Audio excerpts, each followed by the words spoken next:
Hello and welcome to this last and for fifth monitoring and maintenance lecture in this course, Mastering Artificial Intelligence. So in this lecture, we will give you an example of how to monitor and monitor the deployed models to ensure that they continue to perform well over a period of time and update and retrain them as needed. So let's take a look at the example. And this example is of a familiar example of sentiment analysis. And there the model is being deployed now uh, for, for is used in social media monitoring application. The model predicts the sentiment, positive, negative, or neutral, of user comments or posts in a real-time basis. So how can you go about monitoring this model? How did they go about monitoring? How did the team that deployed this model, how did they do? Let's take a look at that. So first they defined the key performance metrics, right? And the key performance metrics they defined were four: accuracy, precision, recall, and F1 score. And they defined for each sentiment class. Each sentiment class meaning neutral, positive, negative. And they established then thresholds and benchmarks based on the historical performance. So they had something that if they can evaluate their model performance after deployment.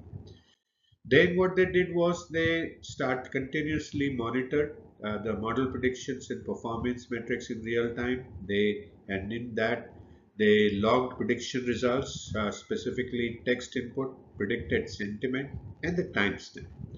So that's how they started doing the real-time monitoring.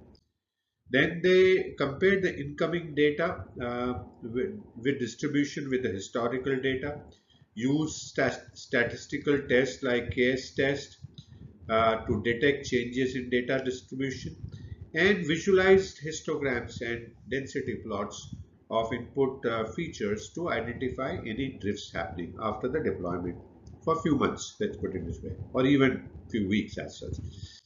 Then also they track the model performance matrices like accuracy, precision, recall over a period of time.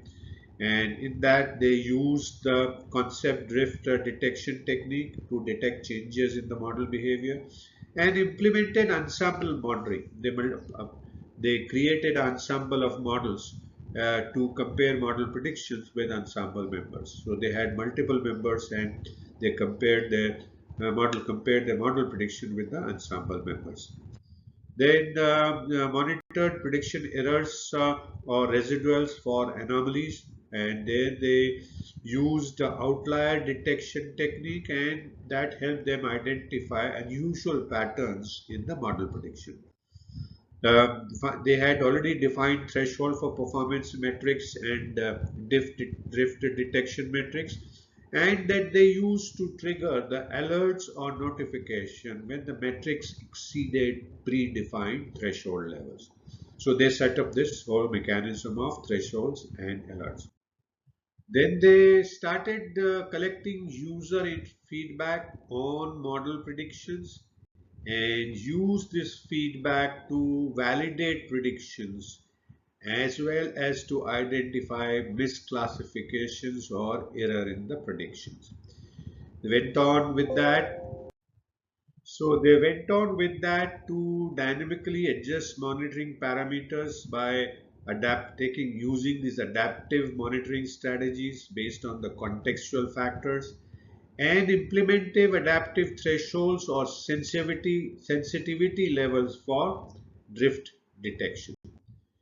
They scheduled periodic model retraining based on the data availability of drift detection signals and automatically triggered model updates when parameters performance metrics degraded beyond the threshold. So they had that automatic model update and retraining setup form. Integrated the monitoring components into model deployment pipeline, automated monitoring tasks and alerting mechanisms that enhance productivity, and finally documented monitoring procedures, thresholds, action taken in response to drift detection, and generated periodic reports summarizing model performance and drift detection results. So, by monitoring the deployed sentiment analysis model using these techniques that we took you through, they could ensure that it continued to perform well over time and adapt to changing conditions or requirements in real time. This proactive approach enabled timely updates and retraining to maintain the model's accuracy and reliability in the real life production environment. So what do we do next? So having looked at how to deploy your model, we will now look at a key element of working with as mastering in artificial intelligence is the collaboration in which you as AI engineer would work with data scientists, domain experts and software engineers to develop comprehensive AI solutions and address real world problems. So how do you handle this softer part of life of collaboration is the topic of next section. So thank you so much for watching this fifth and last monitoring and maintenance lecture in this course, Master in Artificial Intelligence. I hope you are continuing to learn new things, continue to enjoy. And I do look forward to see you again in the next section and lecture. Please feel free to message me if you have any questions. I'll be happy to answer your question and also download the PDF file to take a look at anything that we showed you here.